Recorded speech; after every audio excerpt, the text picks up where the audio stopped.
Sí. Ahora sí, estamos en vivo y en directo. Perfecto. Bien.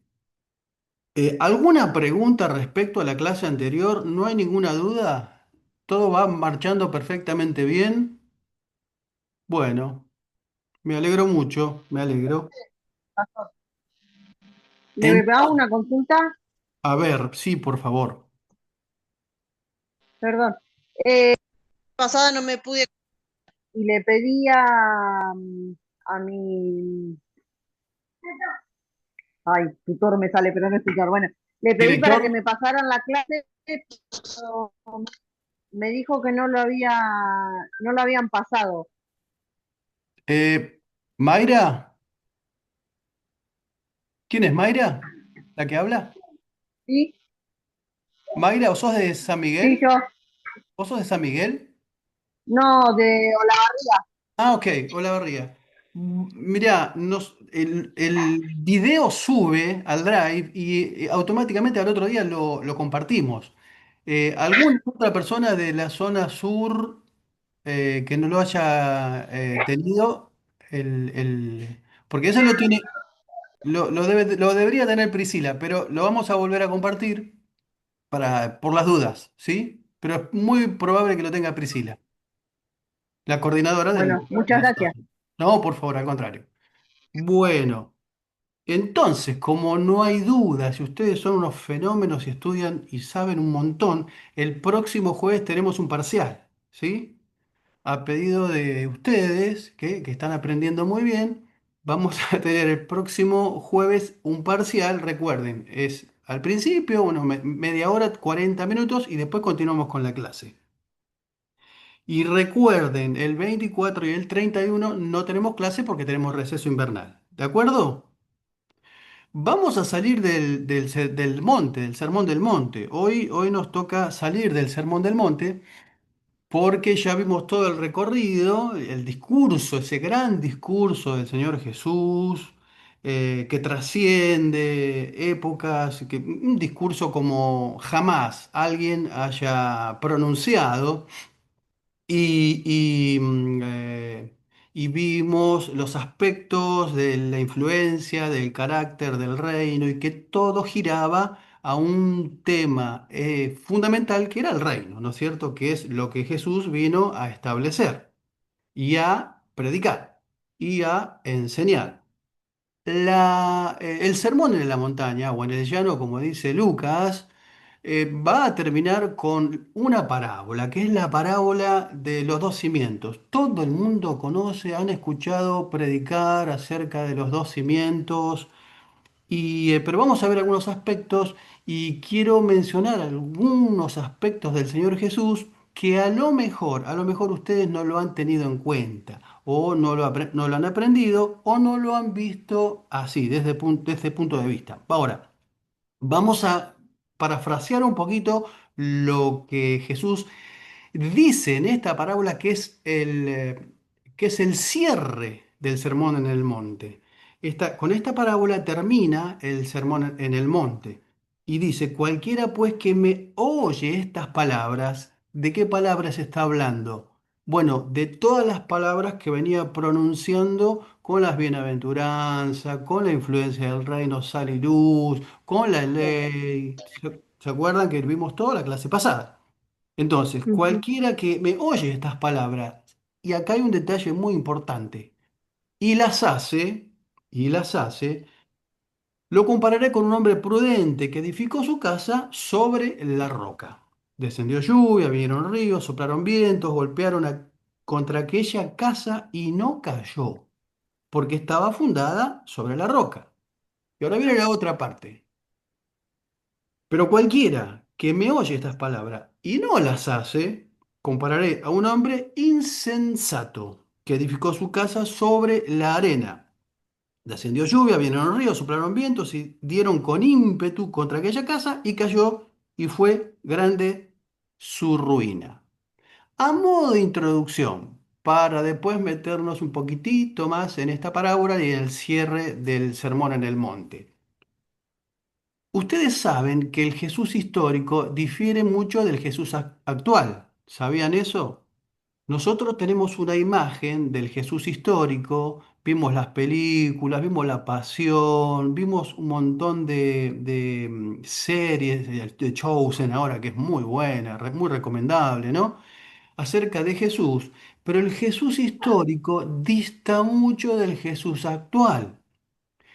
Yo sé que ustedes van a pensar y van a decir lo mismo que yo pienso y creo, que Jesús es el mismo, ayer, hoy y por los siglos. Ese es nuestro texto lema institucional a nivel internacional. Todas las iglesias cuadrangulares del mundo tienen ese texto. Jesús es el mismo, ayer, hoy y por los siglos. ¿No? ¿Estamos de acuerdo ahí? ¿Hasta ahí? ¿Vamos bien? Ujú.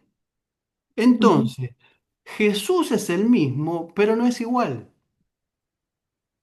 Ya Jesús no es el Jesús histórico y esa imagen que nosotros teníamos del Jesús histórico, porque Jesús ahora ya no es igual. Es el mismo, pero no es igual.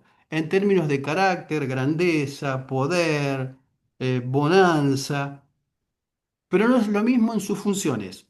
No es lo mismo el Jesús histórico, como dije recién, del ministerio terrenal, que el Jesús del Apocalipsis, por ejemplo.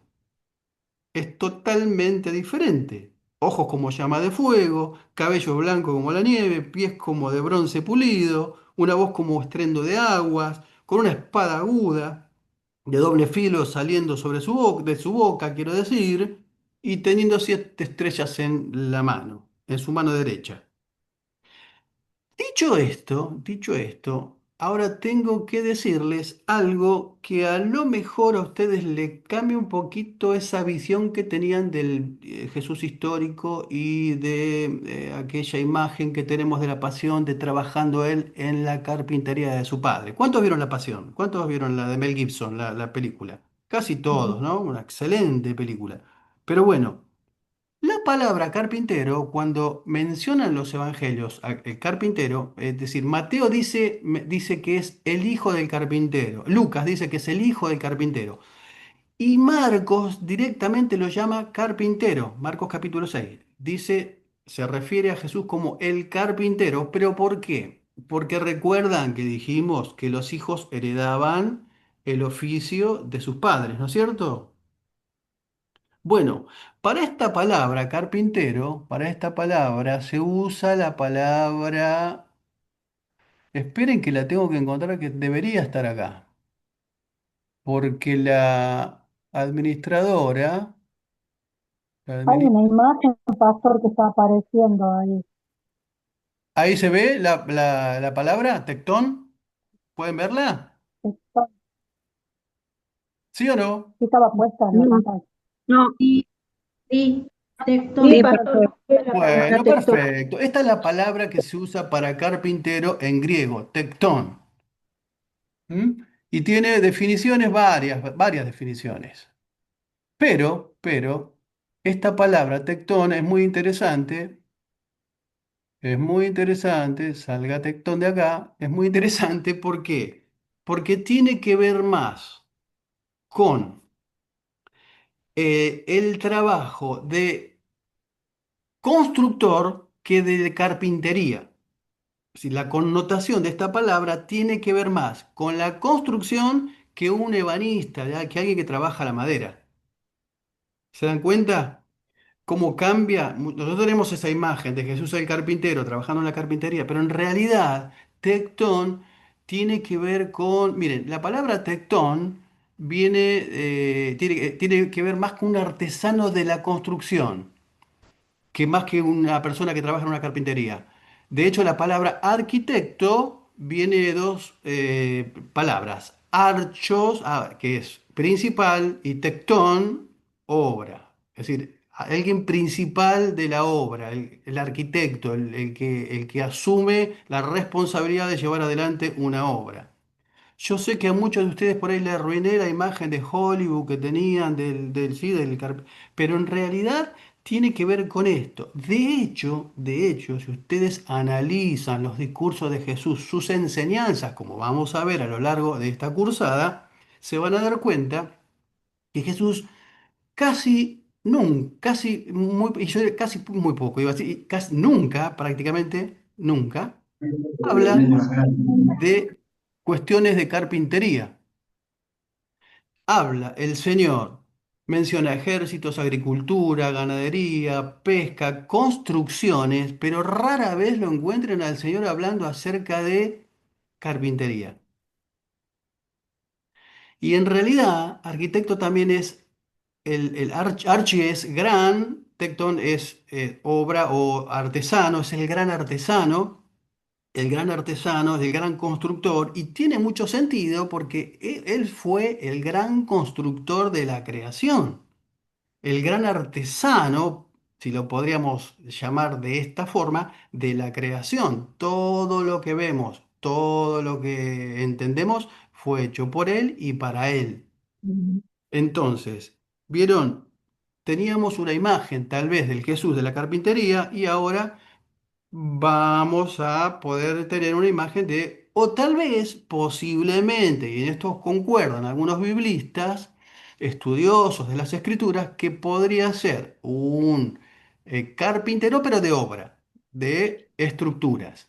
Y tiene mucho sentido porque el oficio de su padre era probablemente carpintería también, de obra. Y recuerden que en la época de Herodes, en la época que nace Jesús y que José era su padre, Herodes hizo muchísimas construcciones en Israel, en Judá, quiero decir. Porque él gobernaba Judá. Entonces hizo muchísimo. Cesarea, por ejemplo, es una ciudad construida por él. Hizo muchas obras y reconstruyó el templo. ¿Se acuerdan? Lo hermoseó, lo agrandó. Esa emplanada, de, como dijimos la otra vez, de donde es el muro de los lamentos, es un agregado que puso Herodes. No tiene nada que ver con el muro, no tiene nada que ver con el templo, no pertenece al templo original. Es un agregado que hizo Herodes. Entonces, se cree que a lo mejor José trabajaría, porque era, digamos, había mucha demanda para los constructores, para mano de obra de construcción, y probablemente José también trabajó donando de su tiempo, como hacemos nosotros cuando nos involucramos en las iglesias, para hermosear y agrandar el templo de Herodes en aquella época. Su posición, no lo dice la Biblia, lo dice algunos datos históricos, ¿de acuerdo? Bueno, ¿por qué decimos esto? Porque tiene mucho sentido lo que Jesús dice en esta parábola. Habla de construcción y de dos casas. ¿Dónde están edificadas? La roca, cualquier persona que no sepa construcción, es para cimentar sobre sólido, ¿no es cierto? Rara vez a cualquier persona se le ocurriría construir sobre la arena, porque no es firme, para nada, para nada. Y si además pensamos que van a venir lluvias, vientos y se van a arremeter contra la casa, difícilmente pueda quedar en pie. Es una parábola. Ahora vamos a explicar un poquito lo que es parábola, cuando comencemos con el grupo de parábolas, en un momento. Pero la clave está en que el que oye y hace la palabra, y el que no oye y no la hace, o el que oye y no la hace, ¿no es cierto? ¿Y de qué palabra estaba hablando? El que oye la palabra y la hace, y el que oye la palabra y no la hace. Y en eso consistía la diferencia entre los escribas, los fariseos y los religiosos, y cómo enseñaba Jesús, porque decían, la gente decía que no hablaba como los escribas y como los fariseos. En eso residía la diferencia, porque Jesús decía, pero hacía. Entonces, todo el sermón en el monte, toda nuestra cultura como cristianos y nuestra identidad y la influencia y lo que somos como metáfora de luz y sal, reside en esto, consiste en esto, en oír la palabra y ponerla por obra. ¿En dónde? Acá, en el Sermón del Monte, en el Sermón de la Montaña. Y ya salimos definitivamente del área donde Jesús pronunció el sermón en la montaña. ¿Alguna pregunta hasta acá? ¿Vamos bien? Perfectamente bien. Sí, Estupendo. 55, evento número 55. La sanidad del siervo del centurión. Esta es una sanidad que Jesús va a hacer a la distancia. Perdón, yo no les estoy diciendo a ustedes que tienen que leer. ¿Por qué? Porque soy un pésimo profesor, porque yo debería decirles, cada clase tienen que leer 10 eventos, 7 eventos, 8 eventos, pero como yo estoy acostumbrado con los de segundo, ellos ya nos conocen y ya saben que tienen que leer. Pero como ustedes van a ser aplicados, ustedes deben, cada vez que terminamos una cursada, tienen que leer 10 episodios, mínimo 10 episodios, ¿sí? Así no los tenemos que leer acá, los parafraseamos un poquito y ustedes ya lo tienen leídos y ya incorporados de alguna manera. ¿De acuerdo? Vamos Ujú. entonces con el episodio 55, que es la sanidad del siervo del centurión. Entonces, dijimos que era muy parecido a otra sanidad que Jesús hizo a la distancia. Acá hay algo muy interesante que quiero compartir con ustedes respecto a este pasaje. Entrando Jesús en Capernaum, vino a él un centurión. Un centurión es el que guía una centuria, es un jefe, es un militar. Dice, mi criado está postrado en casa, paralítico, gravemente atormentado. Y Jesús le dijo, yo iré y lo sanaré. Respondió el centurión y le dijo, Señor, no soy digno de que vengas y que entres bajo mi techo. Solamente di la palabra y mi criado sanará. Porque también yo soy hombre de autoridad y tengo bajo mis órdenes soldados y viene y digo a uno, a este va y ve y va, a otro ven y viene y a mi siervo hace esto y lo hace. Al oírlo Jesús se maravilló y dijo a los que le seguían, de cierto os digo que ni aun en Israel he hallado tanta fe. Entonces Jesús le dijo al centurión, ve y como creíste te será hecho.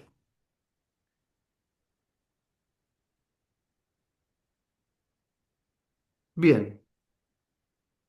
Recuerden mutearse, por favor, porque la razón por la que tienen parcial es porque no se mutean. Es un castigo. ¿Eh? Por favor, mutéense. Si no, van a tener doble parcial. ¿Sí? Bien. Entonces, otra vez, nuevamente se repite una sanidad a distancia. Ahora, respecto a este pasaje, déjenme decirle algo muy interesante que empezó a surgir hace un tiempo. Un tiempo, no tanto, no hace tanto tiempo, pero ya comenzó a surgir. Y es, a ver si puedo compartir con ustedes para que entiendan de lo que estoy hablando. A ver, a ver, a ver, a ver, a ver. No, para otro lado. Ah, ahí está. ¿Pueden ver eso? ¿Sí? ¿Pueden ver Sí, todos? sí, sí, sí, sí, sí, se Bueno, ve, pastor. Sí. les presento la Biblia Queer. Pastor, Les presento la Biblia Queer. Ahora paso a explicar inmediatamente qué es esto. Esta es una Biblia que contiene este pasaje, o que contempla este pasaje como muchos otros que argumentan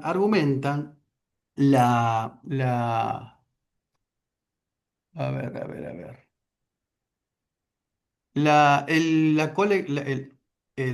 la comunidad LGTB, es decir, ley, gay, quiero decir, lesbianas, bisexual, transexual, esa comunidad transexual, eh,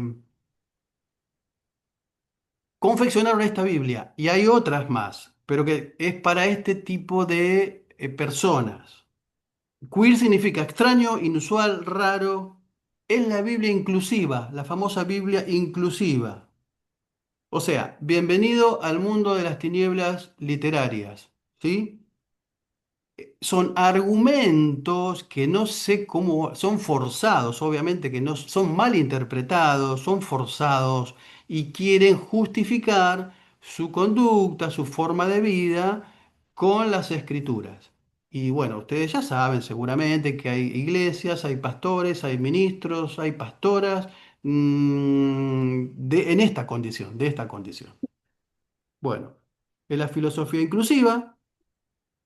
Ahora, nosotros como iglesia, ¿qué debemos hacer? ¿Qué debemos hacer? Rechazarla. Primeramente, Guiarlas, perdón, alguien dijo algo, no, no lo escuché bien. ¿Qué dijo? ¿Qué dijeron? no, yo dije guiarlas, digo, a las personas. Bueno, en principio debemos estar atentos, alertas, ¿no? Porque no es falsa doctrina, ya es una herejía a escalas mayores. Total.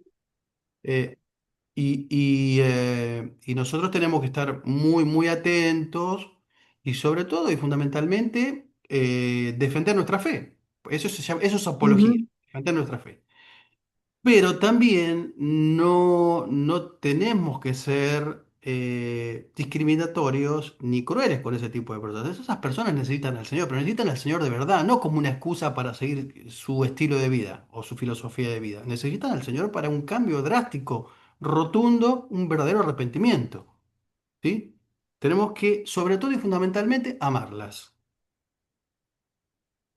Yo no me gusta la palabra tolerancia porque hay cosas que no se pueden tolerar. A mí no me pueden obligar a tolerar cosas que van en contra de los principios morales, éticos y que están plasmados en las escrituras. No me lo pueden obligar. ¿Sí? Eso de la tolerancia, del discurso de la tolerancia. Bueno, toleramos que no nos toleramos hasta que no nos obliguen a creer lo que ellos creen o a aceptar lo que ellos hacen. Ahí sería nuestro límite. Y sobre todo y pero no fundamentalmente, rechazarlos, perdón, ¿alguien dijo algo? pero no rechazarlos, al contrario. No, por supuesto que no. Por eso a eso iba Gladys. Justamente, Ujú. tenemos que pensar que nosotros comenzamos siendo una minoría.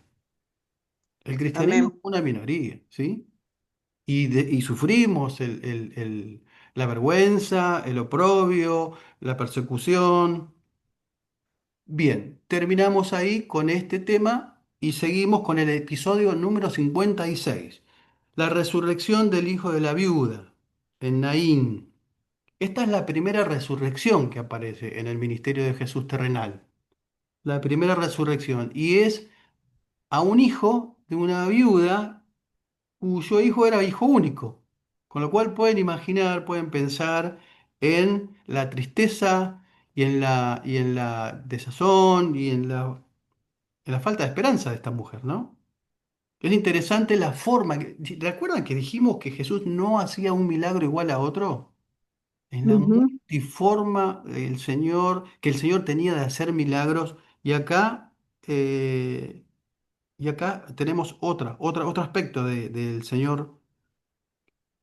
Dice que cuando el Señor la vio, se compadeció de ella, porque llevaban al niño a enterrar al sepulcro. Y dice, cuando el Señor la vio, se compadeció de ella y le dijo, no llores. Y acercándose, tocó el féretro y los que lo llevaban se detuvieron y dijo, joven, a ti te digo, levántate. Entonces se incorporó el que había muerto y comenzó a hablar y lo dio a su madre. Imaginen el impacto en la gente. ¿Pueden imaginar eso? Y todos tuvieron miedo y glorificaban a Dios, diciendo, un gran profeta se ha levantado entre nosotros. Dios ha visitado a su pueblo. Y se extendió la fama de él por toda Judea y por toda la región alrededor.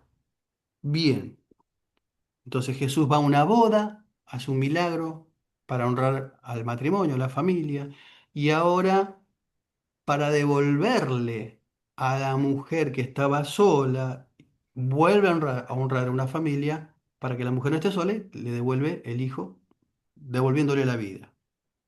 Episodio 57. En algunos eventos vamos a ir un poquito más rápido que otros, ¿sí? Porque recuerden que son muchos. Mateo capítulo 11 habla acerca de la pregunta, la duda de Juan el Bautista. ¿Cómo un profeta como Juan el Bautista va a tener duda? ¿Es posible eso? Sí. Juan estaba en la cárcel y al oír Juan los hechos del Señor, envió a dos de sus discípulos para que le pregunten.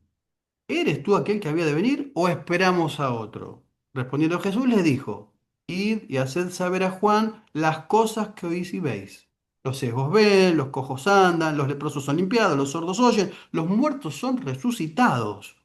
Y a los pobres es anunciado el Evangelio y bienaventurado el que no haya tropiezo en mí. ¿Por qué Juan quería saber si en realidad Jesús era el Cristo? ¿Por qué? ¿Por qué creen? ¿Por qué les surge esa duda?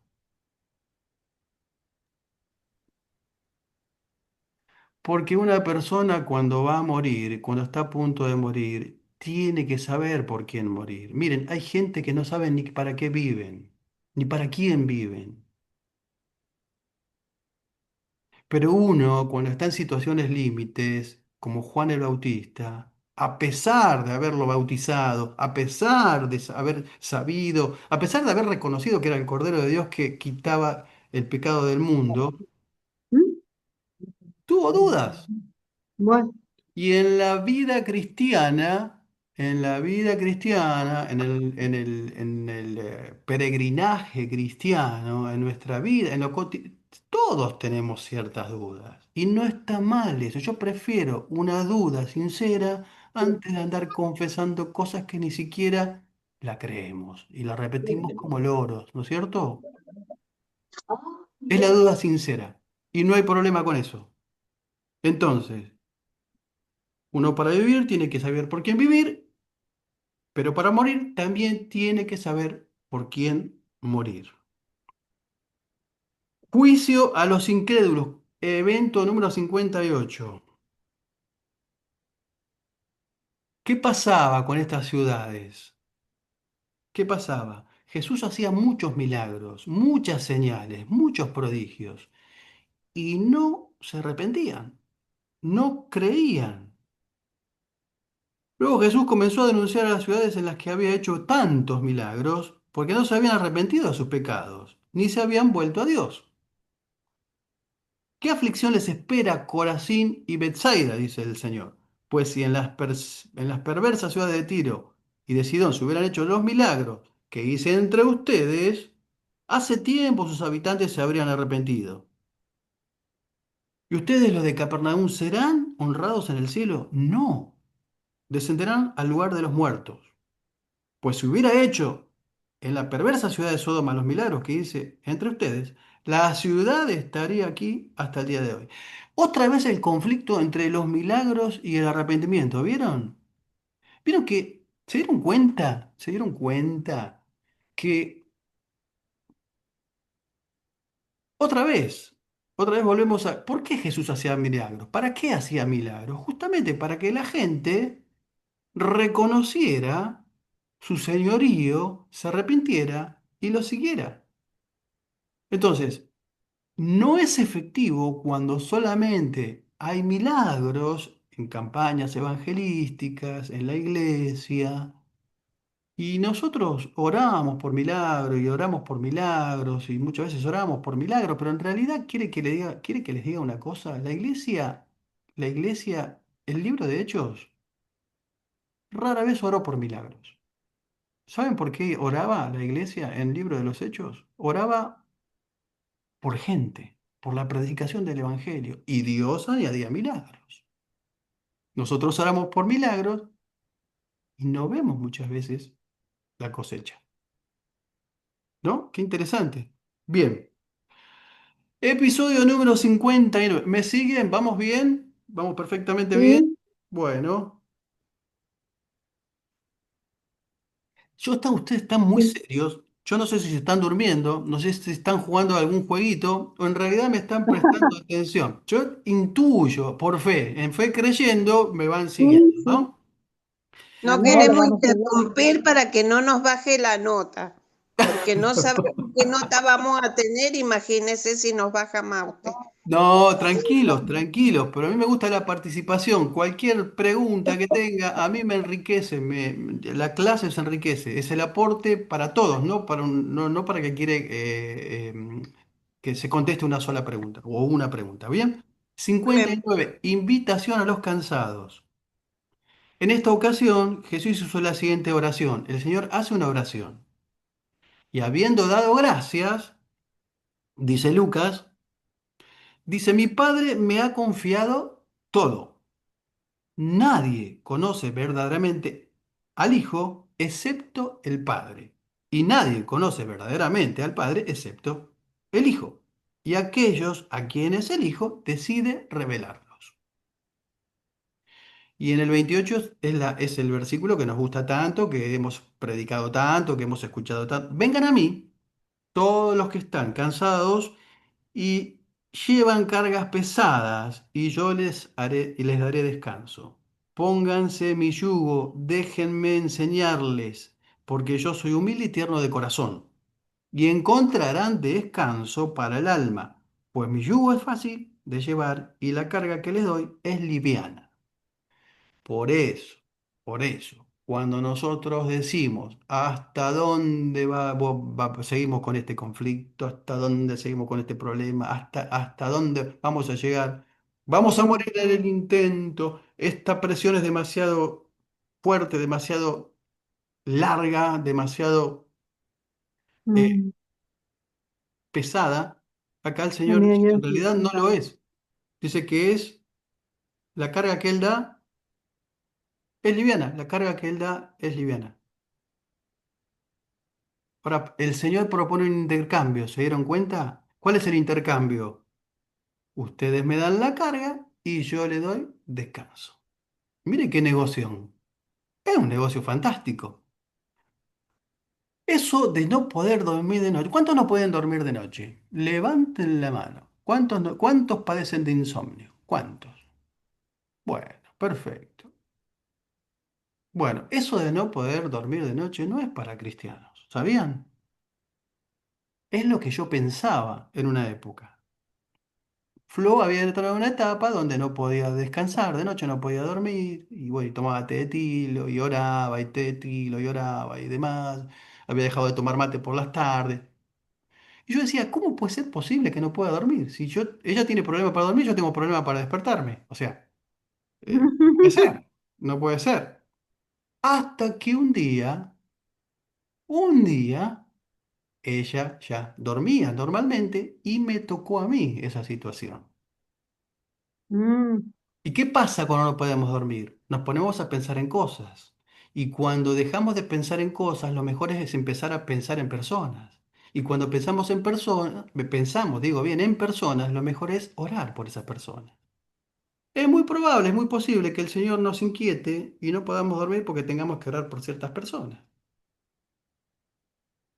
Ahora, eso puede atribuirse otra vez a cuestiones médicas, situaciones de estrés, múltiples cosas. Pero bueno, eh, lo cierto es que el Señor dice, vengan a mí y hagamos el intercambio. Vengan y hagamos, denme y yo les doy. Sáquense eso de encima. Yo le di la carga, es ligera. Ustedes la pueden llevar, tranquilos, pero denmela a mí y yo les voy a dar descanso. Porque dice el Salmo 4:8, en paz me acostaré y así mismo dormiré, porque solo tú, Jehová, me haces vivir confiado. Un qué salmo lindo.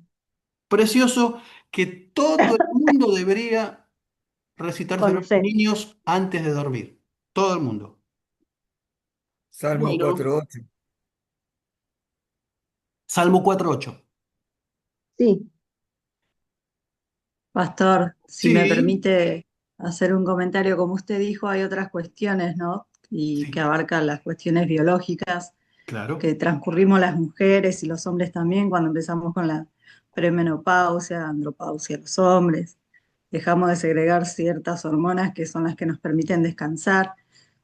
Lo comento como para que las personas que lo están sufriendo, más que nada de nuestra edad, no se desesperen.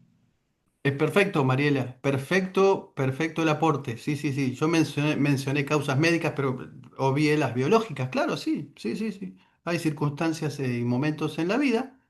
Hay un calendario, calendario biológico que hay que asumirlo. Yo ya estoy saliendo de los 30 ahora y bueno, cuando llegue a los 35, como alguno de ustedes, Y van a empezar a pasar cositas, ¿sí? Y cuando vos te sentás a hablar con una persona en una reunión familiar y se habla de enfermedades, ahí ya pasaste los 40, 45 y 50 también, ¿sí? Cuando el centro es las enfermedades, ya, bueno, algunos me van a entender. Vamos con el episodio número 60, el ungimiento, el ungimiento de Jesús por una mujer pecadora. Lo primero que tenemos que decir acá en este evento es que hay dos ungimientos, dos mujeres ungen a Jesús, quiero decir. Ahora, en este inicio del ministerio del Señor Jesús y después en la etapa donde se está culminando el ministerio del Señor Jesús en los últimos meses. Este es de una mujer pecadora y la otra es de María, María de Betania. Son dos episodios diferentes, ¿sí? Pero Ujú. a Jesús lo invitaban a comer. A Jesús lo invitaban a comer. Y un fariseo lo invita a comer. Fue a su casa el Señor y se sentó a comer. En la época de Jesús era muy normal que la gente estuviera con las puertas abiertas y se comiera con las puertas abiertas y la gente podía pasar por la calle y ver lo que ocurría adentro. Adentro, quiero decir. Esta mujer entra directamente mientras Jesús estaba comiendo en casa de este fariseo. Y dice la escritura, una mujer de mala vida, una prostituta, ¿no? Que vivía en la ciudad, Ujú. se enteró que Jesús estaba comiendo, llevó un frasco de perfume de alabastro, de costoso perfume, llorando se arrodilló detrás de él, a sus pies, sus lágrimas cayeron sobre los pies de Jesús, y ella lo secó con sus cabellos, y no cesaba de besarle los pies y le ponía perfume. Para nosotros es otra imagen de una película de Mel Gibson, ¿no? ¿Sí? Es una cuestión. Pero en la época de Jesús, primero que una mujer se acercara a un rabí, no era aceptado. No podía hacerlo. Probablemente podría haber sido apedreada. Que una mujer Ujú. se soltara el cabello tampoco era permitido. Estaba prohibido. Las mujeres no se soltaban el cabello, salvo para el esposo en ocasiones íntimas. Y que besara los pies del Señor era un escándalo. Era una cosa muy fuerte de ver y de tolerar, sobre todo para un fariseo. Imagínense ustedes. Cuando el fariseo que lo había invitado vio esto, dijo para sí, si este hombre fuera profeta, sabría qué tipo de mujer lo está tocando. Es una pecadora. Entonces Jesús, que lee la mente y escudriña el corazón, le respondió, Simón se llamaba el fariseo, tengo algo que decirte. Adelante, maestro. Bueno, y le contó una historia. Dice, un hombre prestó dinero a dos personas, 500 piezas de plata a una y 50 piezas de plata a otra. Sin embargo, ninguna de las dos personas devolvió ese dinero. Y el hombre perdonó amablemente a ambas personas. Le canceló la deuda. ¿Quién crees que amó más? Y la pregunta que le hago a ustedes, ¿quién amó más? ¿Quién amó más? Aquel que fue perdonado más. Claro, Al que le fue más perdonado. claro, claro. Por eso el asumir nosotros delante del Señor de las cosas que fuimos perdonados. A lo mejor no fuimos narcotraficantes, o no fuimos asesinos seriales, no fuimos gente, pero todos, absolutamente todos nosotros fuimos terribles pecadores, terribles pecadores. Y si pudiéramos entender la dimensión, lo que causa el pecado a Dios, cómo ofende a Dios, no podemos decir yo pequé más, yo pequé menos, a mí el Señor me sacó porque me sacó de las drogas o porque me sacó de la delincuencia, soy más especial, menos especial. No, a todos el Señor nos salvó y nos perdonó los terribles pecados que teníamos y los que tenemos todavía y el Señor sigue contemplando y amándonos y aceptándonos. Bueno, supongo que que la persona que perdona la deuda más grande, dijo Simón. Correcto, dijo Jesús. Correcto, como dice Susana Jiménez. Luego se volvió a la Mm, mujer y le dijo a Simón, mira esta mujer que está arrodillada aquí. Cuando entré a tu casa no me ofreciste agua para lavarme el polvo de los pies, pero ella la lavó con sus lágrimas y lo secó con sus cabellos.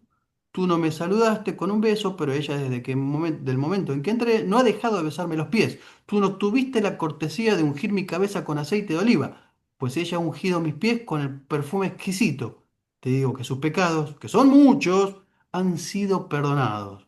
Por eso ella me demostró tanto amor, pero una persona a quien se le perdona poco, demuestra poco amor. Bueno, le dijo a la mujer, tu fe te ha salvado, ve en paz. Este episodio se vuelve a repetir, como dije, pero acá encontramos dos cosas que son muy interesantes, por lo menos dos cosas puntuales que son muy interesantes. Lo primero es que Jesús una vez más rompe con la tradición de que la mujer es de segunda, tercera categoría en Palestina, ¿no es cierto? La acepta, no la reprime, al contrario, la valida y la usa como ejemplo. Sobre todo la mujer, una mujer que no era cualquier mujer, una mujer pecadora, la conocía todo el barrio, ¿no? La conocía todo el mundo. ¿Pueden pensar, podemos plantear un escenario? Vamos a suponer que estamos nosotros, los hombres, en un bar, en una mesa, con cristianos, con amigos cristianos, pastores, amigos, ¿sí? Y viene una mujer de esta condición y se sienta al lado nuestro. ¿Pueden pensar en eso?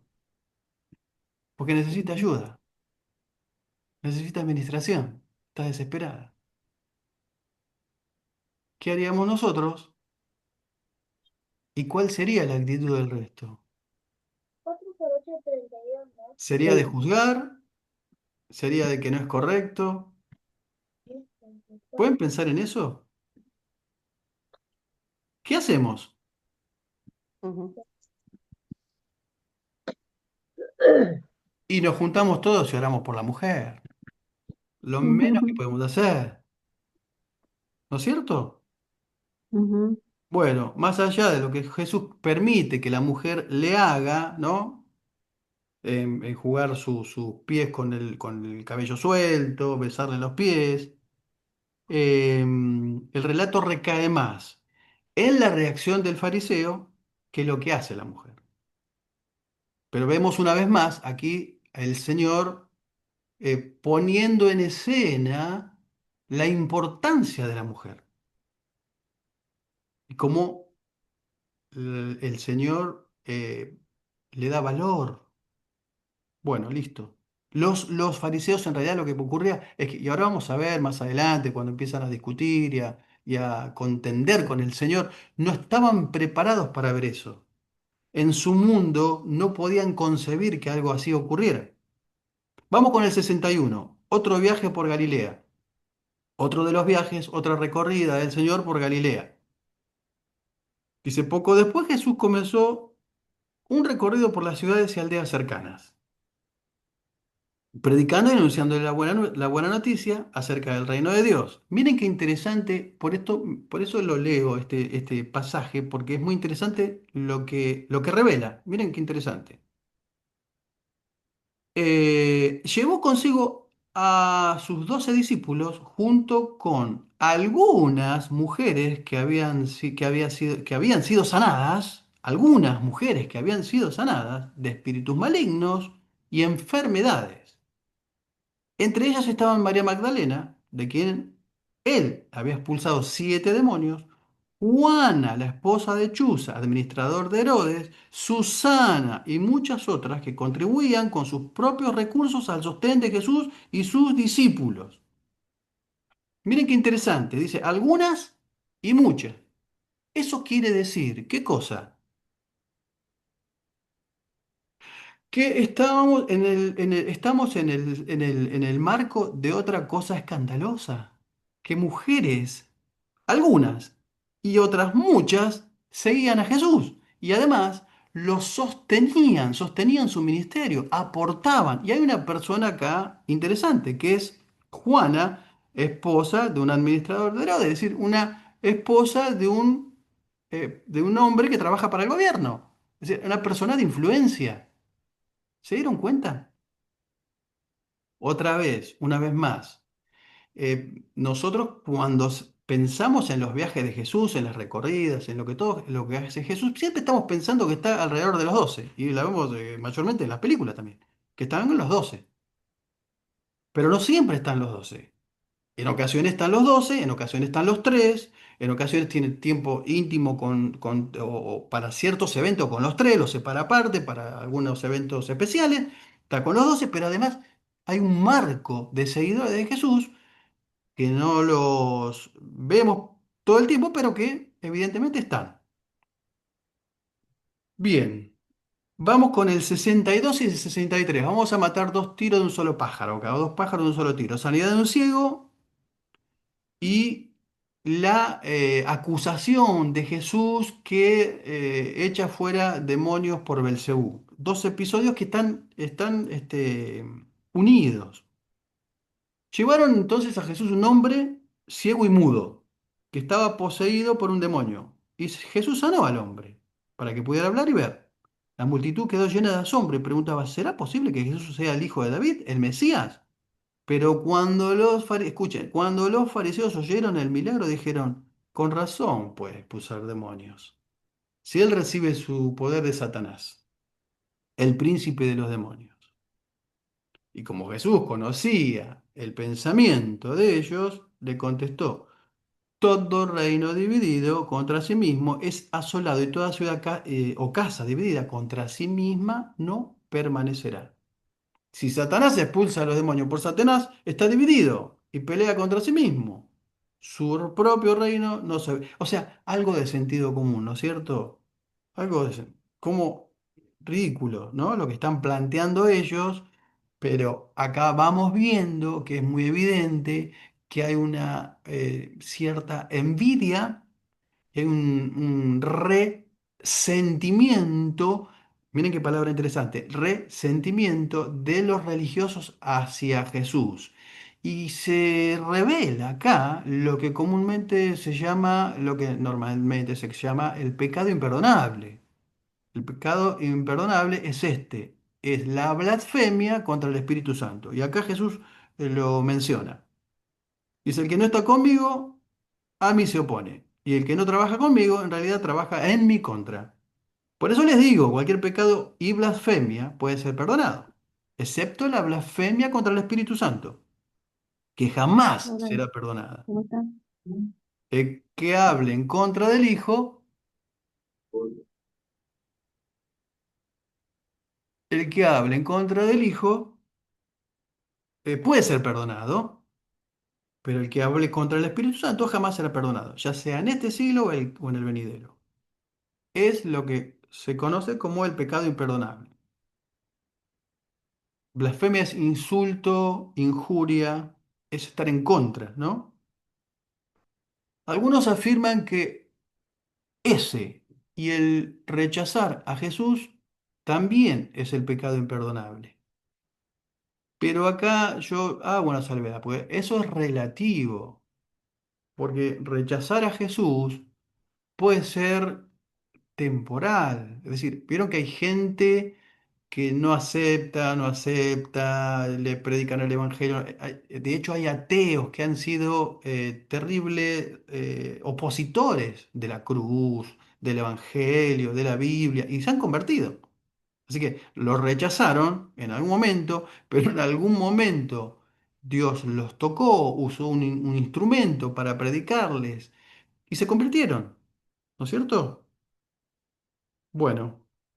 Hay gente que rechaza la gracia, pueden ser ateos, agnósticos, incluso de otras religiones o pseudo religiones, que son totalmente eh, opositores al Señor. Hasta un día, hasta que un día el Señor los toca. El apóstol Pablo, ¿sí? Era un perseguidor de la iglesia, un fundamentalista, un tipo que llevaba a los cristianos a que sean masacrados, a que sean castigados. Y el Señor sale a su encuentro.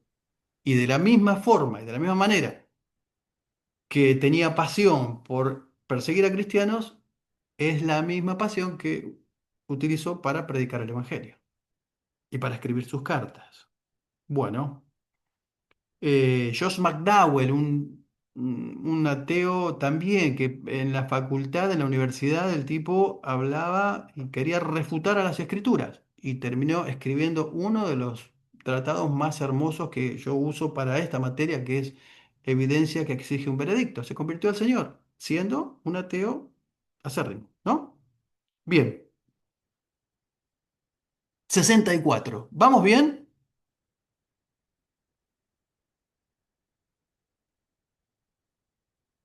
¿Vamos bien? ¿Sí o no?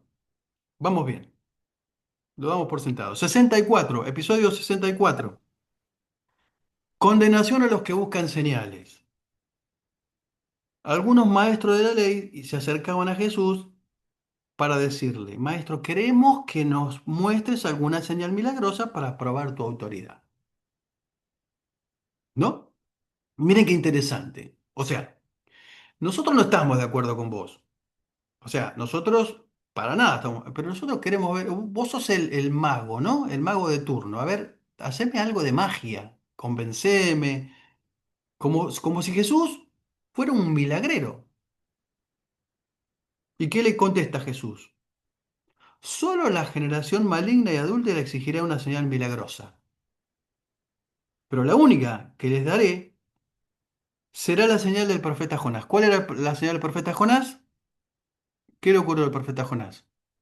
¿Fue devorado por una ballena? No, no dice una ballena, un gran pez. Un pez. Un Ujú. gran pez. Entonces el Señor dice, como Jonás estuvo en el vientre del gran pez durante 3 días y 3 noches.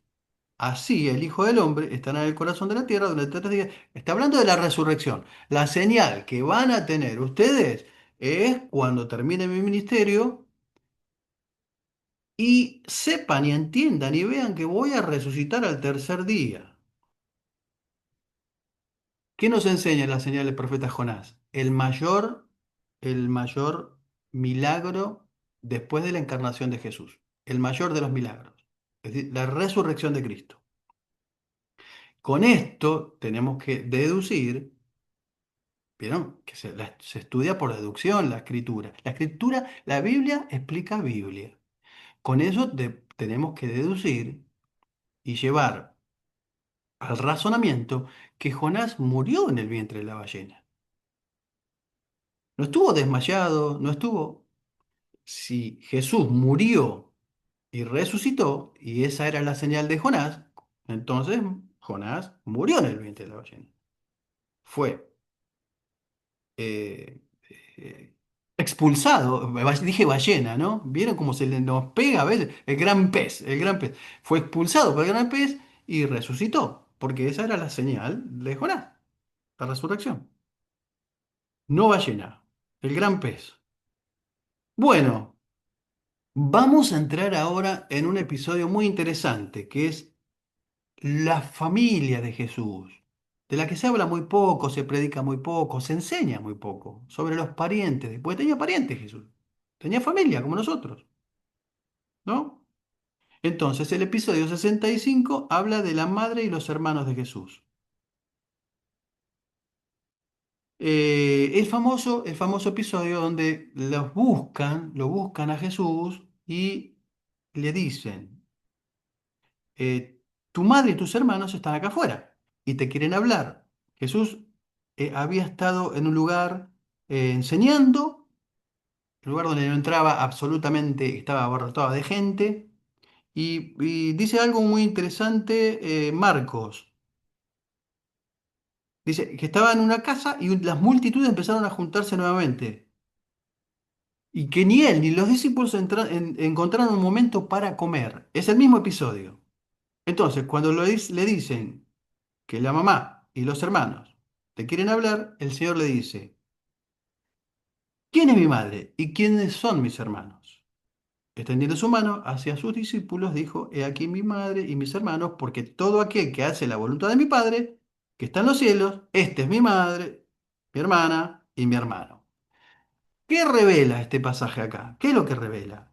Bueno, que él tenía hermanos y que refuta la teoría de la virginidad eterna de María, tanto que la Iglesia Católica promueve y enseña.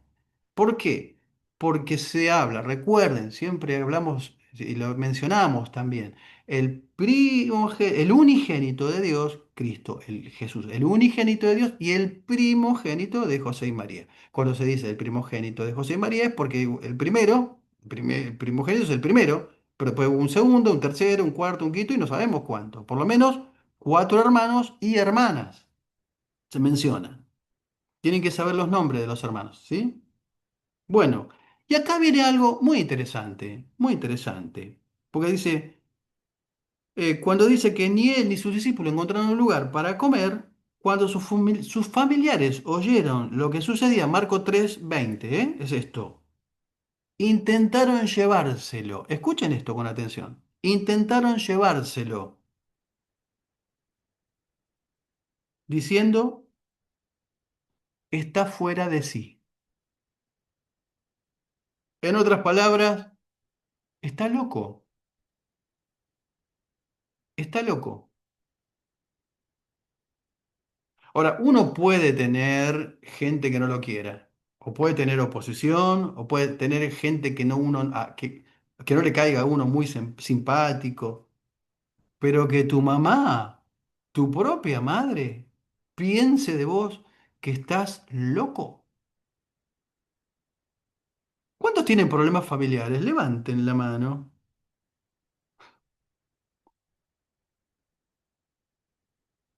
Y si Jesús tuvo familiares que no lo entendían, que no lo comprendían, que pensaban que estaba loco, ¿qué te hace pensar? ¿Se acuerdan cuando fue rechazado en Nazaret, que quisieron matarlos? Estaban los parientes, ahí estaban los hermanos. No lo defendió nadie. Y acá la madre se lo quiere llevar porque dice, está loquito, no está bien de la cabeza el muchacho, ¿vieron? Y es muy fuerte eso. Porque uno puede tener oposición de afuera, pero cuando la oposición es de adentro, cuando la resistencia es de adentro, es gravísimo, es gravísimo. Bueno, anoten, anoten, si Jesús tuvo oposición familiar, ¿cómo yo no la voy a tener? Y si Jesús tuvo esa oposición familiar es porque estaba en el centro de la voluntad de Dios. Y si yo tengo oposición familiar es porque estoy haciendo la voluntad de Dios y estoy caminando en los caminos del Señor.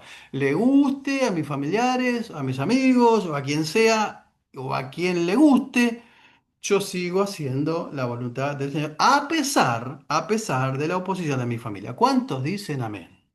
Bien. Bueno, vamos ahora ya en el episodio, en el 66, a hablar un poquito acerca de las parábolas del Señor. Llegamos ya por fin a las parábolas. Pregunta, ¿qué idioma hablaba Jesús? ¿En qué hablaba Jesús? En arameo. Era el idioma de la región, el arameo. Jesús hablaba en arameo. De hecho, hay palabras en arameo. En arameo. Abba, papá, papito, talitakumi, niña, niña, levántate, despierta, ¿no? Son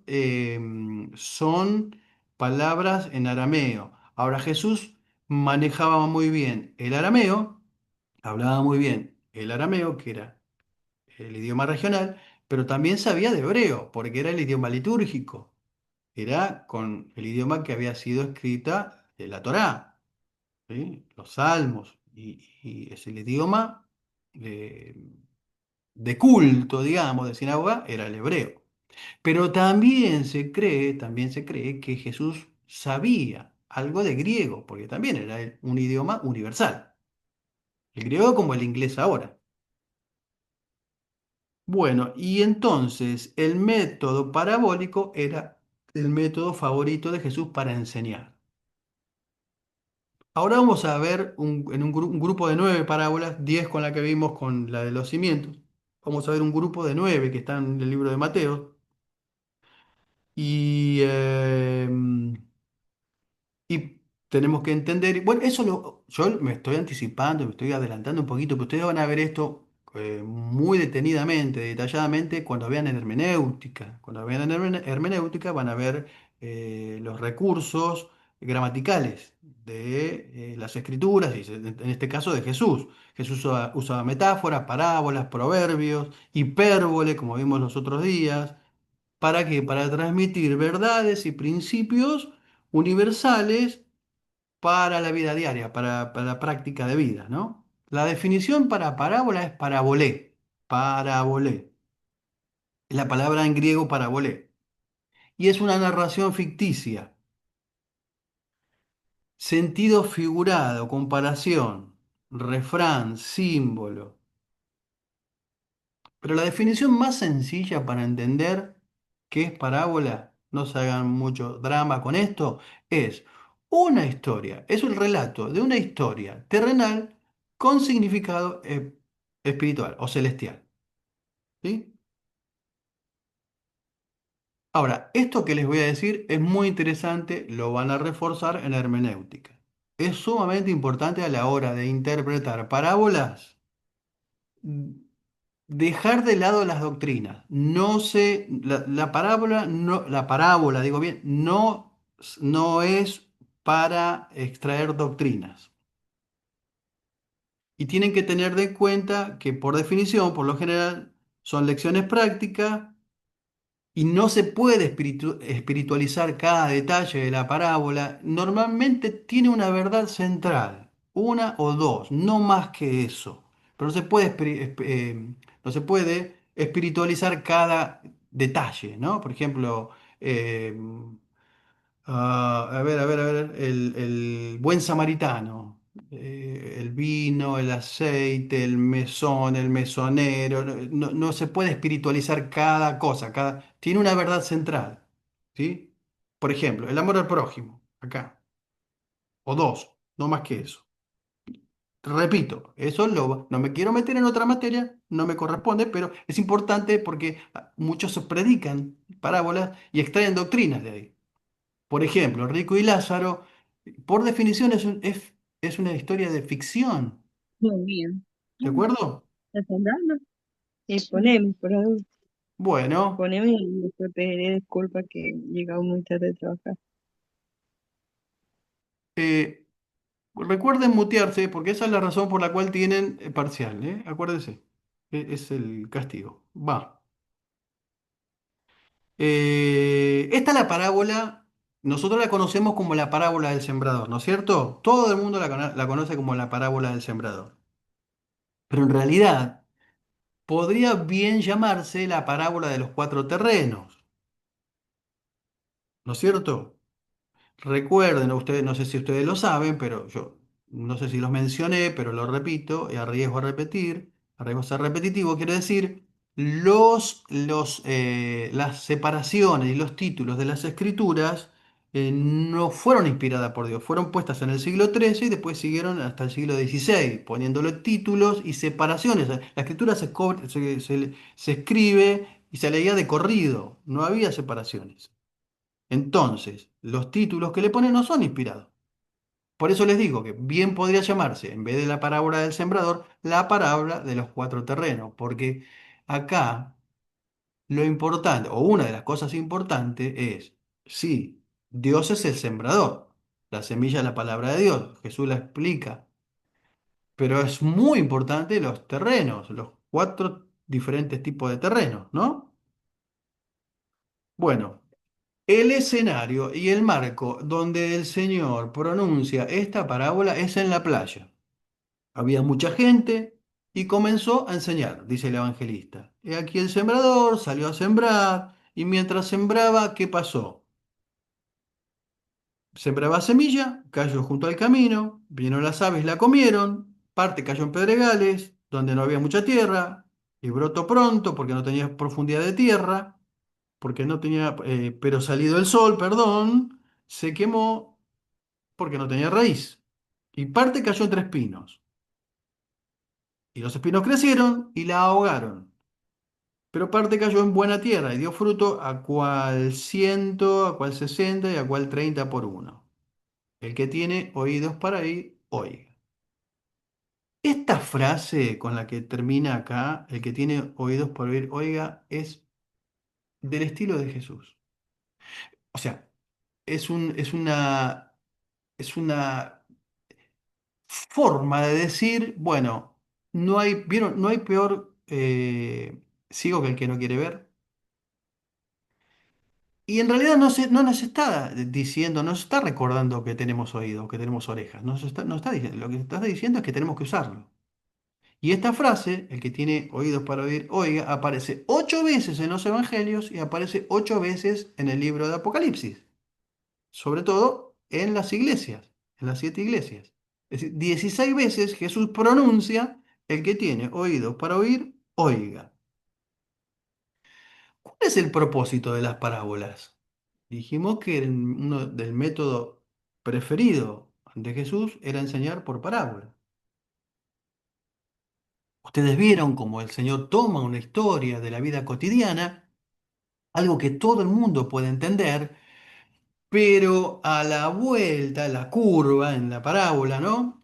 Vuelve a unirse con la otra recta para declarar el significado espiritual.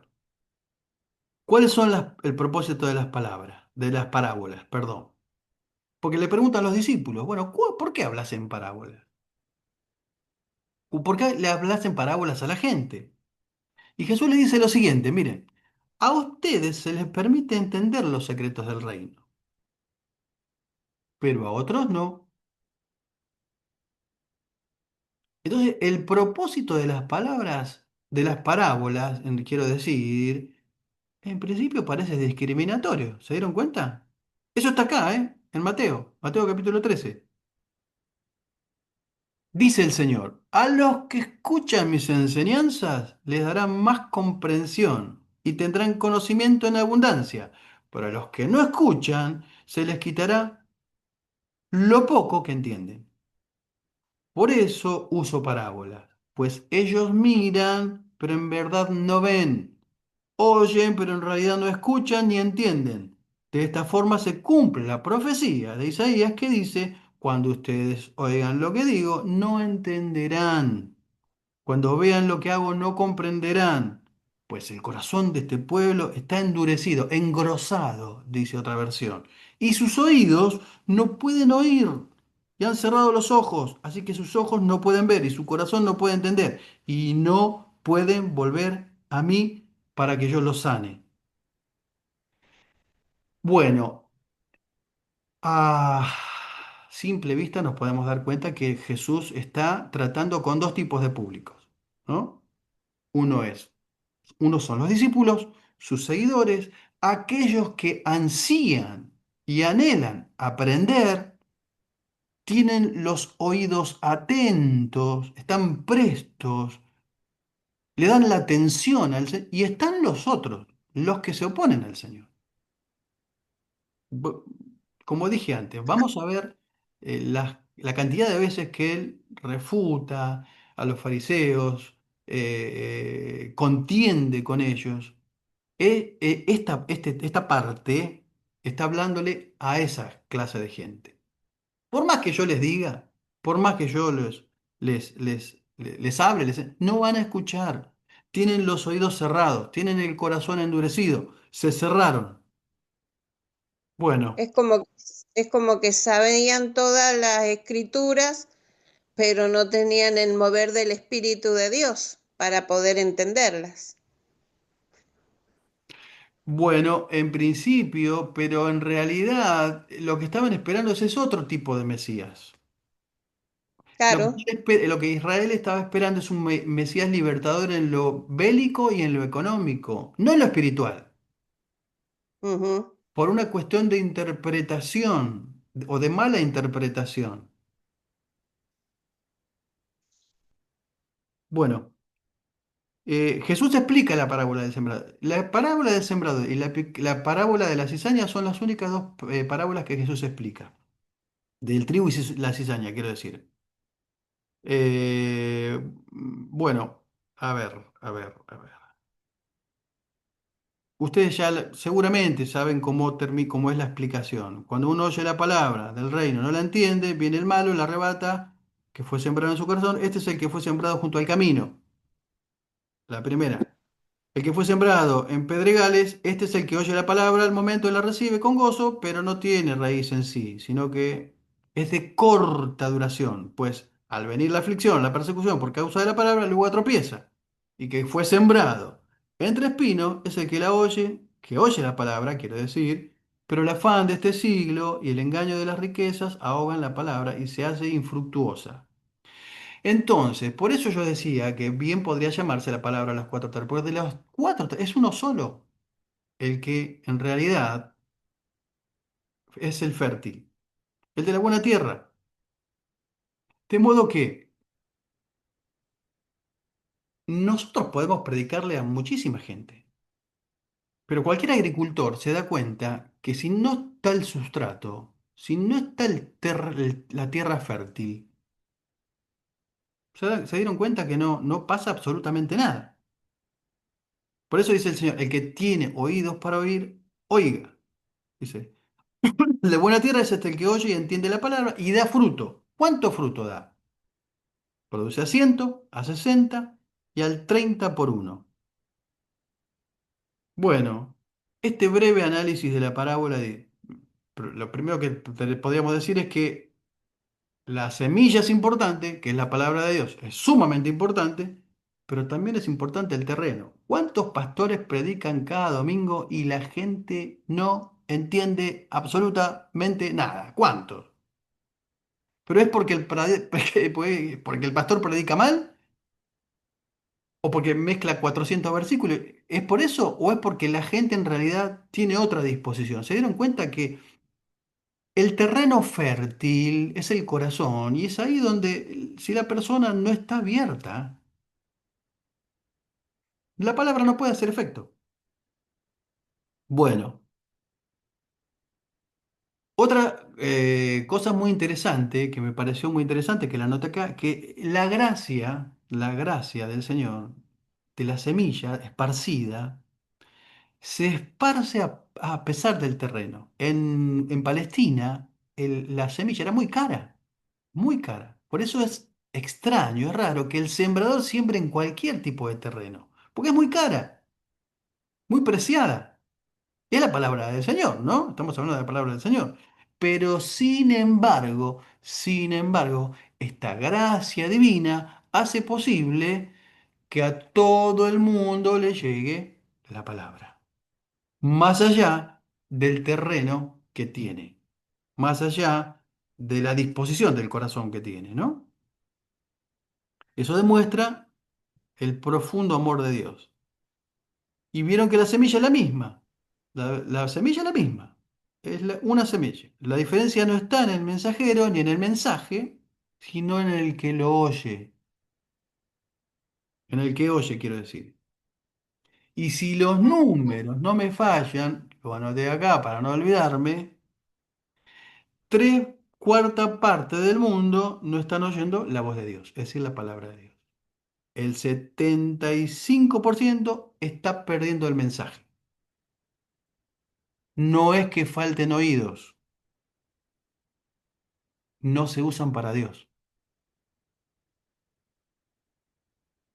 Bien, de todas maneras nosotros no dejamos de predicar, no dejamos de... Perdón, Mayra, tengo tu manito ahí. Decime, Mayra. Sí, yo tenía una pregunta. Cuando habla acá del fruto en la parábola del sembrador, ¿habla de los frutos del espíritu? No, es una forma de decir que... eh, no necesariamente. Es una forma de decir que el efecto que causa la palabra en el terreno fértil, en la persona en todo caso. ¿Mm? El fruto del Espíritu es producto del Espíritu Santo que nosotros tenemos adentro, porque es amor, gozo, paz, benignidad, mansedumbre, templanza, fe. Eso es producto del Espíritu Santo. Esto tiene que ver con otra cosa, tiene que ver con eh, l- eh, que da fruto que la semilla da fruto y produce a 160, a 60 y a 30 por uno. Es decir, que va según la disposición del terreno, aunque es tierra fértil, es buena tierra, pero hay porcentajes. Por eso decía yo que nuestro mensaje está perdiendo muchísimo, muchísimo, eh, eh, no poder, sino que aceptación. ¿Mm? Gracias, Mayra. ¿Contesté tu pregunta, Mayra? Sí, sí, Ah, muchas gracias. perfecto, perfecto, perfecto. Bueno, vamos con el... ¿Dónde estoy? El 69, la luz en el candelero. Es la parábola de la lámpara.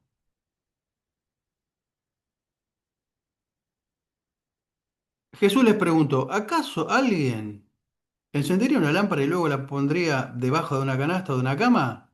Claro que no. Una lámpara se coloca en un lugar alto donde su luz alumbre, pues todo lo que de lo que está escondido, tarde o temprano se descubrirá y todo secreto saldrá a la luz. El que tenga oídos para oír, que escuche y entiendan. Mm. Presten mucha atención a lo que oyen, dice Jesús. Cuanto más atenta, otra vez hablando de la atención, ¿sí? Tanto más entendido les será dado, se les dará aún más. A los que escuchan mis enseñanzas se les dará más entendimiento, pero a los que no la escuchan se les quitará aún lo poco que entiendan. Bueno, acá hay una enseñanza acerca de dónde poner la luz, dónde enfocar y sobre la ley del uso. La ley del uso. Vieron que hay una ley, que por ejemplo, una ley de uso en un miembro es que si yo dejo de usar la mano, por ejemplo, llega un momento que se atrofia. Por eso, cuando nos accidentamos, tenemos que ir pronto a hacer fisioterapia, kinesiología, para recuperar la musculatura que estuvo dormida, que estuvo pasiva, que que no se activó.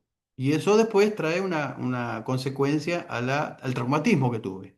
Bueno, hay una ley en el uso. De la misma manera, dice, Jesús dice, escuchen, presten atención, más se le dará, más el que menos escucha, incluso lo poco que tiene. Después cuando veamos la parábola de los talentos, vamos a redondear esto que es fantástico. Bueno, la parábola de la semilla del reino, 70, episodio 70. El crecimiento, en realidad es el crecimiento de la semilla. Jesús dice, así es el reino. Y Jesús es muy claro, porque cuando habla del reino dice, bueno, el reino es de esta manera. Así es el reino de Dios.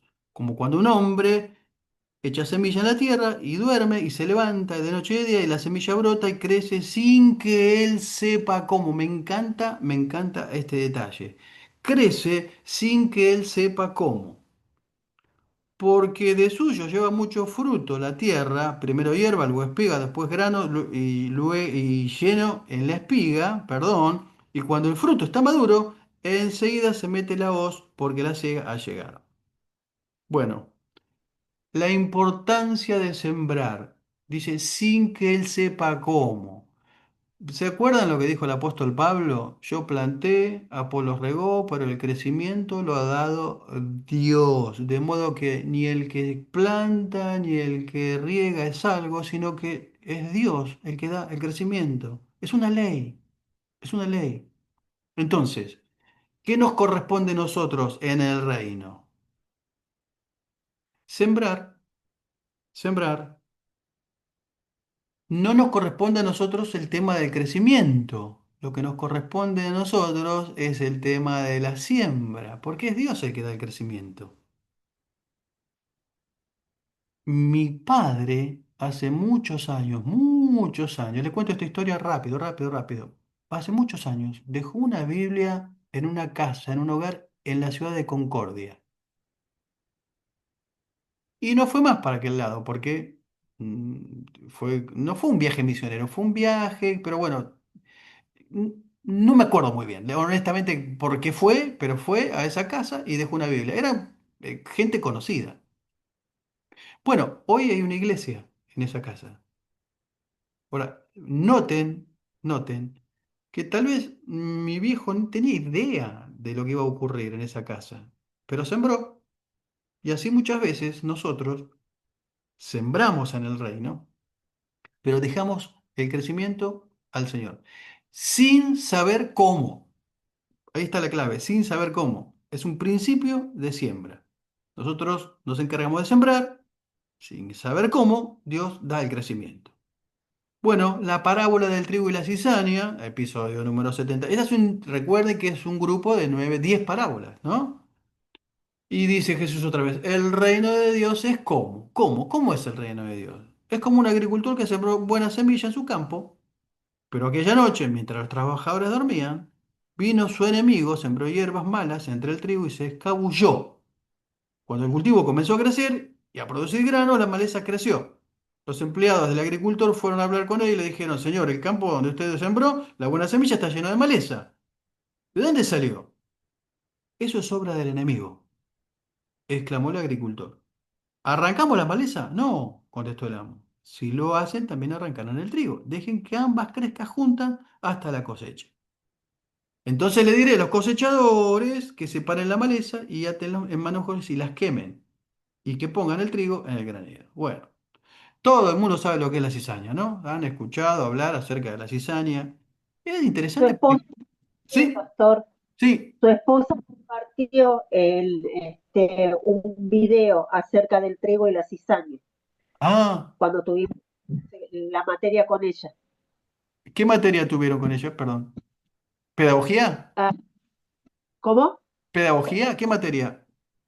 Sí, Pedagogía, sí. pedagogía tuvimos. Que los dos Ah, así son lo mismo, nada más que al moler o al limpiarlo, la cizaña no tiene fruto y el trigo sí, que tiene la semilla. bien, bien, bien. No, me asusté, dije, me está robando las materias esta mujer. No dije, lo único que falta es que esté dando armonía de los evangelios. Bueno. Ah, muchas gracias, Mónica, muchísimas gracias. Bien, bueno, el hombre es el agricultor, esta es otra de las parábolas que Jesús las explica. Bueno, ustedes ya conocen, ya vieron el video y seguramente ya están familiarizados con esta parábola. Lo interesante, lo interesante es saber que crecen juntas, ¿no? Que crecen juntas. Y que el que siembra la cizaña, ¿quién es? El enemigo, y el enemigo es Satanás. Es decir, que podemos cantar juntos, levantar las manos juntos, ofrendar juntos, salir a predicar juntos. Pero alguien es trigo y alguien es cizaña. ¿No es cierto? Y esto, no hay una separación hasta el fin de los tiempos. ¿Hasta cuándo vamos a tolerar la cizaña? Porque la cizaña es brava, es brava. Es complicada la cizaña, ¿no? ¿Hasta cuándo? Bueno, hasta que el Señor diga, hasta el fin de los tiempos. Los hijos del reino, los hijos del reino, quiero decir, y los hijos de Satanás crecen juntos. Bueno, 72 semilla de mostaza y levadura. Parábola de la semilla de mostaza y levadura. Mateo, Marcos, esto es los sinópticos.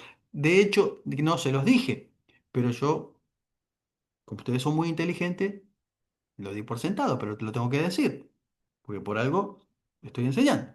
Juan no tiene parábola. No hay parábolas en Juan. Solo los sinópticos. Semilla de mostaza y levadura está en los tres. Mateo, Marcos y Lucas. La siguiente es otra ilustración que usó Jesús. El reino, otra vez, el reino de los cielos es como una semilla de mostaza sembrada en un campo. Es la más pequeña de las semillas. Es la más pequeña de las semillas. Pero se convierte en la planta más grande del huerto. Pregunto, ustedes que investigan, ustedes que son personas pensantes, ¿es la más pequeña de las semillas la semilla de mostaza?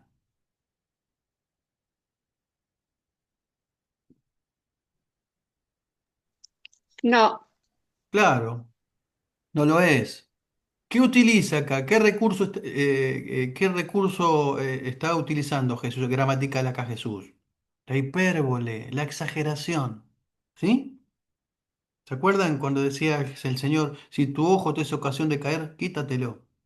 Y si tu mano es ocasión de caer, bueno, es el mismo recurso. Pero se convierte en planta, la más grande del huerto, crece hasta llegar a ser un árbol y vienen los pájaros y hacen nidos en las ramas. Y la levadura es similar. El reino del cielo es como la levadura que utilizó una mujer para hacer pan, aunque puso solo una pequeña porción de levadura en 3 medidas de harina, la levadura impregnó toda la masa. Crece, ¿no? Leuda. ¿De qué habla esto? ¿De qué está hablando? ¿De qué hablan estas parábolas? Del reino, ¿pero de qué? De la expansión del reino. La expansión del reino, la expansión de la iglesia. Recuerden cómo comenzó la iglesia, una iglesia incipiente de unas pocas personas, resistidas por la sociedad, sin recursos, con nada, con absolutamente nada, con solamente la palabra del Señor en sus corazones y con la pasión de compartir eso que habían experimentado. Y llegando al final del siglo, se convirtieron en 500.000 cristianos, con persecuciones, persecuciones, terribles persecuciones. Hoy somos 2.400 millones, casi el 30% de la población mundial. Y esto habla del crecimiento del reino, ¿no es cierto? Esto tiene que ver con el crecimiento del reino. Bueno, ya vimos la explicación del trigo y la cizaña. Vamos a meter dos más ahora, 74 y 75. Vamos a hablar acerca de la parábola del tesoro escondido y la perla sin o gran precio. Mateo capítulo 13. A que no saben cómo empieza. Adivinen cómo empieza. El reino de los cielos es semejante a un tesoro escondido en un campo el cual un hombre halla y lo esconde de nuevo. Y gozoso por ello va y vende todo lo que tiene y compra aquel campo. También el reino de los cielos es semejante a un mercader que busca buenas perlas, y habiendo hallado una perla preciosa, fue y vendió todo lo que tenía y la compró. Esto habla del valor del reino, ¿no? Del valor del reino. La salvación es gratis.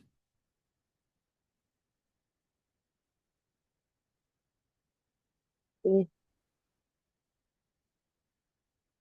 La salvación es gratis. sí, para No, nada. Cristo pagó un precio muy alto. Exactamente, no es gratis la salvación. Alguien pagó por nuestra salvación. Exacto. El Hijo de Dios se entregó en sacrificio para nuestra salvación.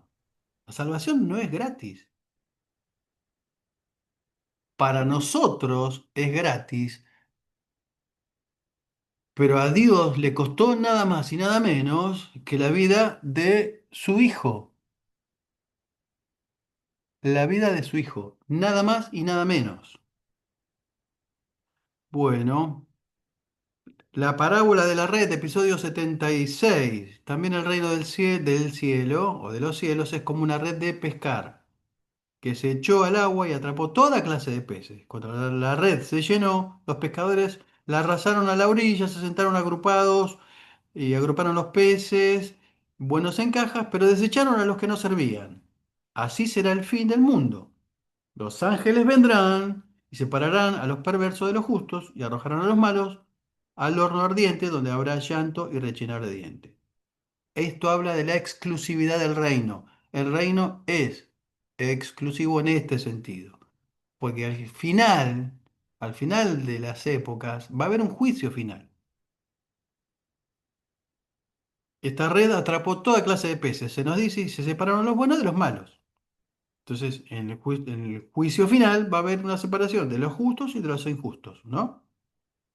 Y será para los justos, o para los injustos, para los malos, llanto y dolor. 77, el padre de familia. Tesoros nuevos y tesoros viejos, dice alguna versión. Y Jesús acá les da una prueba sorpresa. Dice, ahora prueba sorpresa. ¿Están entendiendo todas estas cosas? Vienen de unas cuantas parábolas, ¿no? Entonces, como cada tanto yo paro y les digo, ¿están entendiendo lo que estoy diciendo? ¿No? Porque es pedagógico. Esto es bien pedagógico. Jesús era el gran pedagogo. Entonces, ¿están entendiendo? Y ellos le respondieron, sí, Señor. Porque ellos están recibiendo algo valioso, tesoros. Él le dijo, todo escriba, doctor, en el reino de los cielos es semejante a un padre de familia que saca de su tesoro cosas nuevas y cosas viejas. ¿De qué estaba hablando Jesús? ¿De qué estaba hablando? Padre de familia, escriba docto, el escriba docto que es como un padre de familia. El escriba docto se le era encargado de enseñar la ley, ¿no? Y lo compara con un padre de familia que saca tesoros de su tesoro, cosas nuevas y cosas viejas. Esto se entiende que está Jesús mencionando como cosas nuevas y viejas, tesoros del antiguo pacto y del nuevo pacto. Los dos son valiosos. Ninguno es más importante que el otro.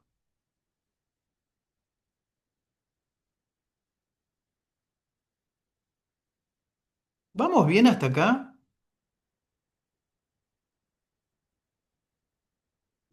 Sí, ¿no es cierto? Sí, Bueno, sí. ¿Qué pasó? Sí. Sí. perfecto. Nos vamos a meter en la tormenta ahora. ¿Alguien estuvo alguna vez en una en un avión con... eh, no me sale la palabra, Dios mío. ¿Cómo se llama? Turbulencia. Turbulencia. Turbulencia. Muchas gracias, muchas gracias.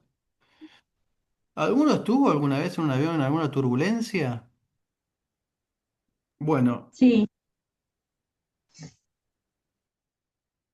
¿qué se siente? Bueno, yo le cuento brevemente, muy brevemente, lo que se siente en una turbulencia. Yo por lo menos descubrí que tenía intestinos. Es lo primero que descubrí. Es lo primero que descubrí. Pero ¿pueden pensar a los discípulos en el medio de la tormenta, en esa situación?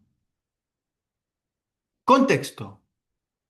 Jesús está enseñando, está atendiendo a la multitud se agolpa, el Señor sana, ministra, enseña. Y nos dice Mateo, Marcos y Lucas, los tres evangelistas, que aquel día cuando llegó la noche le dijo, pasemos al otro lado. Tengo un mensaje que me encanta, que se llama Pasemos al otro lado. Y lo prediqué 2 o 3 veces, nada más. Pero dice entonces el relato, despidiendo a la multitud, le tomaron como estaba en la barca y había también con ellos otras barcas. Pero se levantó una gran tempestad de viento y echaba las olas en la barca de tal manera que se anegaba. Tenemos que decir algo, los que vieron geografía seguramente saben de acá, de lo que ocurre en esta parte de Palestina, en el mar de Galilea. La topografía del lugar, por las montañas, los vientos, hacen posible que se desaten esta clase de tormenta. Y dice el relato, él estaba en la popa durmiendo sobre un cabezal. Y le despertaron y le dijeron, maestro, no tienes cuidado que perecemos. Y levantándose reprendió al viento y dijo al mar, calla, enmudece. Y cesó el viento. Y se hizo gran bonanza. Entonces temieron con gran temor y se decían uno a otro, ¿quién es este? Que aún al viento y al mar le obedece. Miren, vamos a desarrollar un poquito este pasaje porque es apasionante. Es la primera vez que ellos van a experimentar una, no una tormenta, la tormenta. Ellos están de este lado y tienen que pasar al otro lado. Por eso dice Jesús, pasemos al otro lado. Es decir, están del lado A y del lado A tienen que pasar al lado B. ¿No es cierto? ¿Y en el medio qué? En el medio tenemos la transición. Es lo que va a ocurrir. La tormenta. Entonces, están del lado A y en el lado A, ¿qué es lo que ocurre? La están pasando bárbaro, la están pasando muy bien. Escucharon las... ¿Saben ustedes? ¿Se imaginan? ¿Pueden imaginar ustedes lo que es estar escuchando de primera mano las parábolas, las enseñanzas de Jesús? Eh, ¿Cómo la estaban pasando? Estupendamente bien, pero increíble. Y, y en ese estar bien, en esa bonanza, Jesús le dice, pasemos al otro lado. Y cuando están en el momento de la transición para pasar del lado A al lado B, ocurre lo que ya todos conocemos. Se desata esta terrible tormenta. ¿Qué es lo que queda atrás? ¿Qué es lo que queda atrás? Bueno, la bonanza y la multitud. Y es interesante este dato. ¿Por qué? Tienen que saber algo que es muy importante. En el momento de la tormenta, la multitud siempre queda atrás. En el momento del tiempo difícil, del conflicto, de la prueba, la multitud siempre queda atrás. Si se ponen a pensar, y lo van a ver esto a medida que vayamos estudiando los evangelios, Jesús se enfocó no en la multitud, sino en los 12. Jesús no se enfocó en la multitud. Puso más foco y más énfasis y más atención en los 12. De hecho, en una ocasión le dice a la multitud, si se quieren volver, vuélvanse.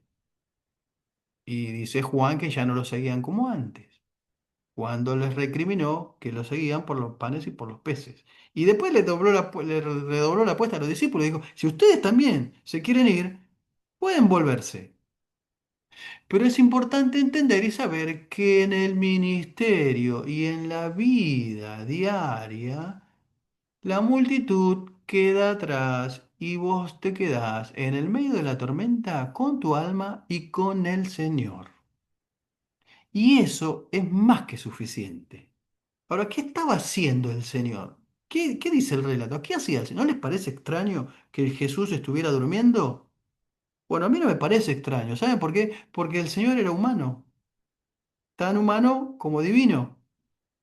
Y estaba cansado, había ministrado, había sanado, había hecho, había enseñado y estaba cansado. Y esto muestra de alguna manera la humanidad del Señor. ¿Y qué hacen los discípulos? Hacen lo que hacemos siempre nosotros. No tenés cuidado de nosotros. Esta tormenta nos va a matar. Este momento difícil, complejo, nos va a matar a todos. ¿No? ¿Somos de decir eso o no? Yo sí lo digo, tranquilo, yo lo digo. O sea, es que la humanidad aflora, o sea. ¿Y por qué dormía el Señor? ¿Pueden pensar un poquito? ¿Por qué dormía el Señor en medio de cuando a la Biblia habla de tormenta, es que el barco casi se rompe, entraba agua por todos lados. Hay una palabra para tormenta que es sismo también. Sismo. Sismo es cuando se mueve la tierra, pero en este caso la barca se hundía, prácticamente. Y el Señor, ¿por qué dormía el Señor? ¿Por qué no se pusieron a pensar por qué dormía el Señor? Porque Era para nadie. probar la fe.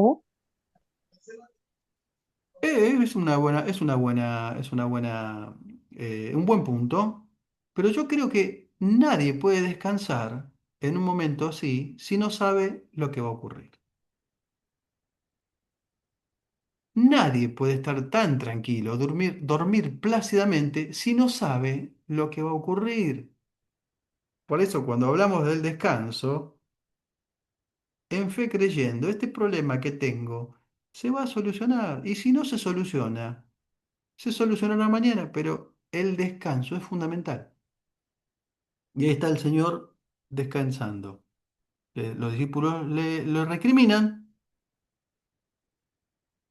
y ocurre el milagro. Un fenómeno natural. Una tormenta es un fenómeno natural, ¿sí o no? Como en un avión puede haber una turbulencia, en una navegación puede haber este tipo de episodios. Es algo natural. Para que se altere una ley natural, ¿qué es lo que tiene que ocurrir? Algo sobrenatural. Sobrenatural. Algo que esté por encima de lo natural.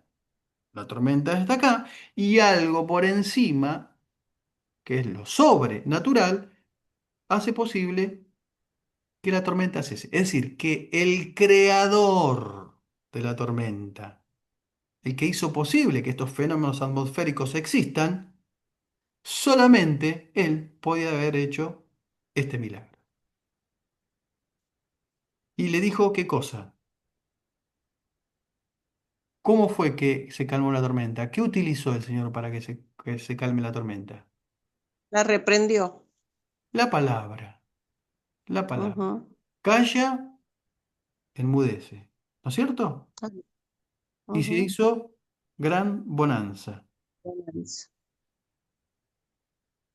Bueno, miren, pueden predicar, pueden hacer como 5 sermones con la tormenta y el Señor utilizando el poder de su palabra para alterar lo natural con lo sobrenatural. La palabra sobrenatural no está en la Biblia, pero el concepto sí. El único que puede calmar algo creado es aquel que lo creó, que es el Señor. ¿Qué es lo que ganaron los discípulos en esta travesía? ¿Qué es lo que ganaron? Una experiencia extraordinaria. Hasta acá habían venido de aprender teoría, todo teoría. Cómo se aumenta la fe, cómo crece el reino, el valor del reino. Ahora el Señor le dice, pasemos al otro lado. Es decir, vamos a la experiencia. Sí, todo lo que aprendieron, ahora lo vamos a experimentar. Y eso no es nada más y nada menos que la vida cristiana. Y eso es nada más y nada menos que saber que Jesús, aunque parece que está dormido muchas veces en nuestra situación de vida y en nuestra tormenta, el Señor está atento para levantarse y declarar con su voz, calla y enmudece. Y es tener paz en medio de las tormentas, Cosa en que todo los aquello. discípulos, claro, gracias Gladys, pero cosa que los discípulos no tenían en ese momento. Los discípulos lo que Pastor, tenían eran cuestionamientos para el Señor. Ahora, pastor, sí, perdón. una vez me compartieron en un mensaje que un pastor compartió acerca de esto y nos decía, eh, hay un problema, ¿no? Tenemos un problema y nos preguntamos, para las dos cosas es la misma respuesta. ¿Tiene solución? Si no tiene, ¿de qué nos preocupamos? Porque no tiene solución. Ahora, si ese problema tiene solución, entonces ¿de qué nos preocupamos si tiene solución? O sea, para las dos cosas hay una misma respuesta. Claro, Mónica, muchas gracias. Gracias por el aporte. ¿En qué ganamos en hacernos problemas? Sería la cuestión, ¿no? ¿Por qué nos desesperamos? Ahora, uno es humano, es totalmente humano. Se está por morir, está por acontecer una tragedia. Y uno reacciona como humano. No está mal tampoco, no está mal tampoco. Lo que hay que aprender es, en la experiencia de la tormenta, saber que el Señor está y que Él puede soltar su palabra y las cosas se pueden revertir. Y la tormenta, aquella cuestión que nosotros estamos atravesando difícil, se puede revertir, porque Él está por sobre lo natural, recuerden, ¿sí? Bueno, hasta acá nos ha dado el Señor, hasta acá hemos llegado. Vamos a tener el parcial el próximo jueves, recuerden, por favor. Este video va a salir mañana, esta noche se sube al Drive, mañana va a compartirlo Flo con los directores y les va a llegar a todos. Por favor, pídanlo si no les llega, porque se lo enviamos, no hay problema. ¿Eh? Pero ¿Desde dónde sí, va a ser el perdón, parcial? ¿Desde dónde va a ser el parcial? desde el último hasta acá, desde el último parcial hasta acá. Ok. Y recuerden que es la última clase antes del receso. 24 y 31 no tenemos clases, ¿sí? Vamos a esquiar a Mendoza o donde nos inviten. Vemos, vamos viendo. ¿Alguno tiene alguna pregunta hasta acá? Sería del video de la clase 5 y esta. ¿Clase 5? Sí, porque era 3 4 pero 4 usted no puso directamente 5 en las que nos apareció en el video que usted manda. Ajá, perfecto. Ustedes tomen el último parcial desde donde tuvieron el último parcial hasta acá. ¿Sí? Son dos clases, ¿eh? Dos clases, son dos clases. Esta es la tercera. Tres clases. Esta es la Sí, tercera. claro, sí, sí. Son tres clases. Esta es la tercera. Después del parcial. Sí. Sería de la página 30 y pico, me parece, si no me equivoco, un poquito más adelante, hasta ahora. Mm. Perfecto. Y pongámonos, por favor, de acuerdo, porque yo es probable que me olvide, por la costumbre de que ya todo el mundo sabe. Ustedes lean, por favor, 10 episodios a partir de la clase que terminamos. Hoy terminamos en la tormenta, Jesús y sus Ujú. discípulos. Entonces, lean 10 episodios más, así no tenemos que leer tanto, parafraseamos un poquito y ya ustedes están Bueno, en el asunto, en el tema. ¿De bien. acuerdo? ¿De acuerdo? Pastor. Sí, pastor. Sí, Bueno. pastor. No. Sí, pastor. Pastora Ok, Pastor. Liliana Holguín, por favor, ¿podría despedirnos en oración?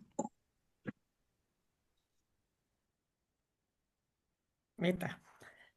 Señor, gracias por este tiempo que hemos podido compartir. Gracias porque tal vez, seguramente hemos leído todo esto, pero vos has traído luz a nosotros, Señor, nos has hecho reflexionar y nos has Prisa, abierto nuestro prisa, prisa. entendimiento. Señor, bendice a cada uno de los hermanos que estamos presentes, Señor. Muchos de nosotros hemos trabajado, hemos tenido todo un día de tareas, al igual que nuestro profesor. Señor, y hemos separado este tiempo y vos nos has dado la fuerza para poder entender y estar despiertos, atentos a cada una de las palabras. Ahora te pido que guardes nuestro descanso, que nos prepare para el examen, para la próxima clase, Señor. Y gracias nuevamente por la oportunidad que nos das de poder estudiar. Muchos de los que no podríamos ir a asistir personalmente a un instituto, a una iglesia, y nos da la oportunidad de poder hacerla de este modo. Gracias, Señor, y gracias por la disposición del pastor Rubén para enseñarnos. En el nombre de Jesús, amén y amén. Amén, Amén. amén. Amén. Bendiciones. Buen fin Gracias de Dios le semana. igualmente. bendiga, pastor. Nos vemos la Gracias, próxima. pastor. Nos vemos. Nos vemos. Bendiciones. Bendiciones. nos vemos, pastor. Bendiciones. Gracias, pastor. Bendiciones, pastor. Bendiciones, que descansen. Buen fin de Dios les semana. bendiga a todos. Gracias. Igualmente.